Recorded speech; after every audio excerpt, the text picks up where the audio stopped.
नमस्कार। स्वागत है आपका न्यूज लॉन्चर पर। मैं हूं अशोक वानखड़े, लेकर आया हूं आपका अपना कार्यक्रम द डायरेक्ट हिट। इस आपदा के समय कांग्रेस पार्टी सरकार के हर उस बात का समर्थन करेगी जो आतंक के खिलाफ सरकार लड़ने के लिए कदम उठाएगी। लेकिन इस लेकिन ने ही गड़बड़ी कर दी। लेकिन कुछ सवाल भी पूछने होंगे और उन्हीं सवालों ने सीधा हिट किया है सरकार को, क्योंकि सरकार के पास इसके जवाब नहीं। हम सवालों पे तो बाद में आएंगे। पहले ये बात हुई कहां? पहलगाम में जो आतंकियों का हमला हुआ, 28 लोग उसमें मारे गए। उसके बाद पूरे देश में क्रोध की लहर। सरकार ने कुछ पाक के खिलाफ रिस्ट्रिक्शंस लगाए, पाकिस्तान ने भारत के खिलाफ लगाए। ये पुरानी स्टोरी हो गई। प्रधानमंत्री तो पहलगाम का हमला होने के बाद सीधे बिहार पहुंच गए, क्योंकि वहां चुनावी रैली करनी थी, क्योंकि चुनाव की दुकानदारी महत्वपूर्ण है। लेकिन राहुल सीधे पहुंचे श्रीनगर, उन परिवारों से मिलने, उन लोगों से मिलने और खासकर जम्मू कश्मीर के लोगों से मिलने, ये बताने कि पूरा देश आपके साथ खड़ा है। तब राहुल गांधी ने कहा कि हर एक भारतीय को एकजुट होकर साथ खड़ा होना होगा ताकि आतंकियों की कोशिश को परास्त किया जाए। शुक्रवार के दिन सुबह सुबह वो पहुंच गए, पीड़ितों के घर वालों से मुलाकात की। उन्होंने ये भी कहा कि सरकार के हर कार्रवाई का, इस हमले के खिलाफ जो भी केंद्र सरकार कार्रवाई करेगी, कांग्रेस पार्टी और पूरा विपक्ष, पूरा देश इसका समर्थन कर रहा है। मैं मदद करने आया हूं, घायलों की पूछ परख करने आया हूं। पूरे देश ने और जम्मू कश्मीर के पूरे आवाम ने इस घटना की निंदा की है और जम्मू कश्मीर के आवाम ने पूरे देश का समर्थन दिया है।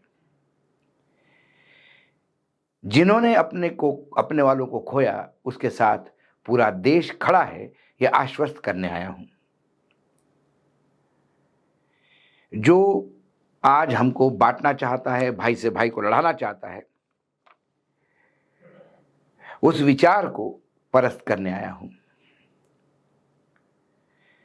बड़ा दुख होता है मुझे ये देख के कि कुछ लोग कश्मीर और देश के कुछ अन्य हिस्सों में मेरे भाई बहनों पे पहलगाम के नाम से हमला कर रहे हैं। ये गलत है। आगे उन्होंने कहा कि मैंने मुख्यमंत्री जम्मू कश्मीर उमर अब्दुल्ला, यहाँ के एलजी साहब लेफ्टिनेंट गवर्नर मनोज सिन्हा से मुलाकात की और उन दोनों से आश्वस्त किया कि मैं और मेरी पार्टी इस संकट के समय उनके साथ पूर्ण रूप से समर्थन में खड़े हैं। उन्हें कहा कि मैंने एलजी साहब से बहुत बातचीत की, उन्होंने भी बहुत सारी इन्फॉर्मेशन दी और उसके बाद वो सीधे उमर अब्दुल्ला के निवास स्थान गए। वहाँ दोनों के बीच में बातचीत हुई। उन्होंने वहाँ कांग्रेस के नेताओं के साथ बातचीत की। लेकिन ये सब जब बात हो रही है, बार बार सरकार का समर्थन देने की बात कर रही है, तो जब भी देश पे आपदा आती है, सभी राजनीतिक दल सरकार के साथ खड़े होते हैं, क्योंकि ये किसी एक व्यक्ति पे हमला नहीं, ये भारत के संप्रभुता पे हमला था। लेकिन ये हमला हुआ है, लोग मारे गए हैं, इसमें से कुछ सवालों का जन्म भी हुआ है। वो तीखे सवाल भी कांग्रेस पार्टी पूछना नहीं भूली और कुछ 6 सवाल सीधा सरकार को पूछे। सुरक्षा में चूक कैसी हुई? जब सुरक्षा देनी थी तो वहां एक भी सुरक्षाकर्मी नहीं था। ये चूक कैसी हो गई? इसका जवाब तो सरकार ही दे सकती है, क्योंकि सरकार के पास ही सारा तंत्र है। इंटेलिजेंस फेल कैसा रहा? जो खुफिया जानकारी थी, कोई कहते हैं कि जानकारी मिली थी, जानकारी मिलने के बाद भी उसको लाइटली क्यों लिया गया था? पहलगाम का नाम तक खुफिया जानकारी में था। क्या खुफिया एजेंसियों का आपस में कोऑर्डिनेशन नहीं था? क्या पंजाब पुलिस, क्या दिल्ली केंद्रीय एजेंसियां या फिर आर्मी का इंटेलिजेंस, क्या ये कोऑर्डिनेशन में काम नहीं कर रहा था? ऐसे कई सवाल, सब मतलब सप्लीमेंट्री सवाल इससे निकलते हैं। लेकिन जब मुख्य है इंटेलिजेंस फेल कैसा हुआ, इसका जवाब भी सरकार को देना होगा। तीसरा, आतंकी बॉर्डर कैसे पार हुए? मुझे प्रधानमंत्री का वक्तव्य याद आता है। जब वो मुख्यमंत्री थे, वो बड़े जोरों शोरों से कह रहे थे कि देश के सारी बॉर्डर कौन गार्ड करता है, कौन सुरक्षित रखता है देश की बॉर्डर पे? वो सारी एजेंसियां, पैरामिलिट्री फोर्सेस, मिलिट्री फोर्सेस किसके अधीन है? केंद्र सरकार के अधीन है।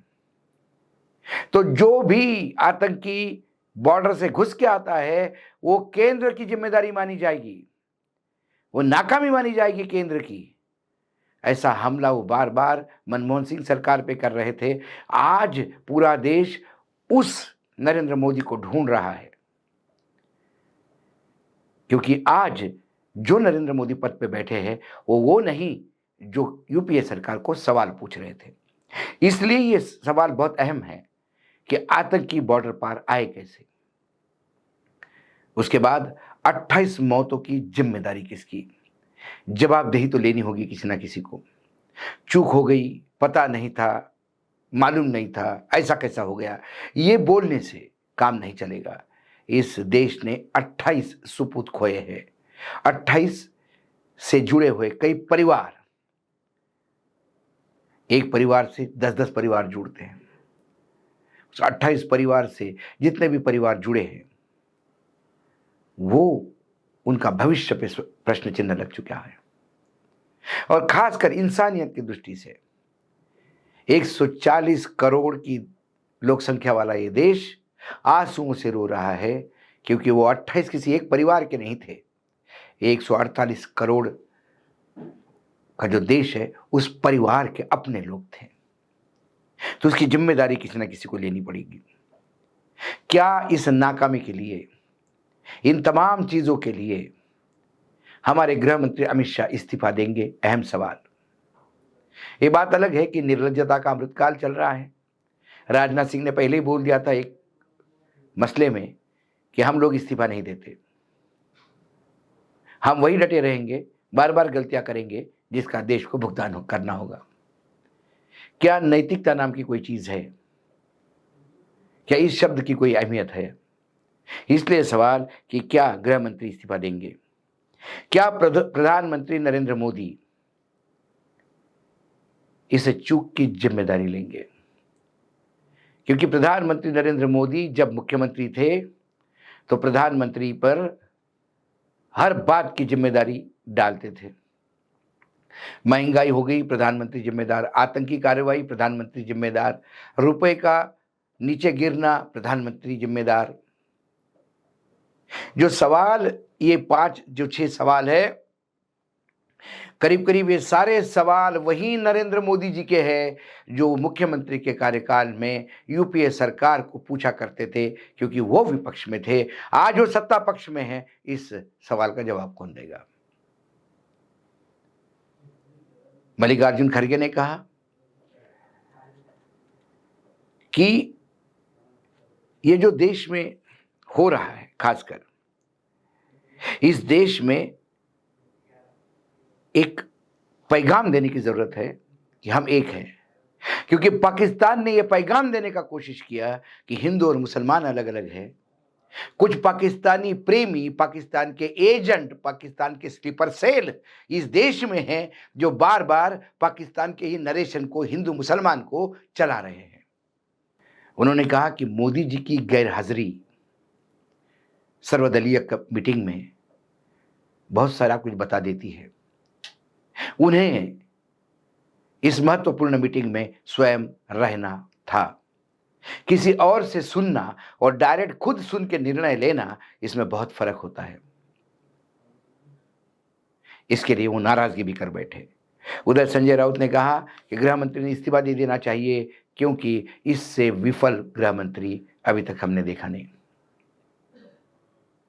कुल मिला के डायरेक्ट हिट में हमने ये देखा कि 6 सवाल इतने बुरी तरह से हिट हो रहे हैं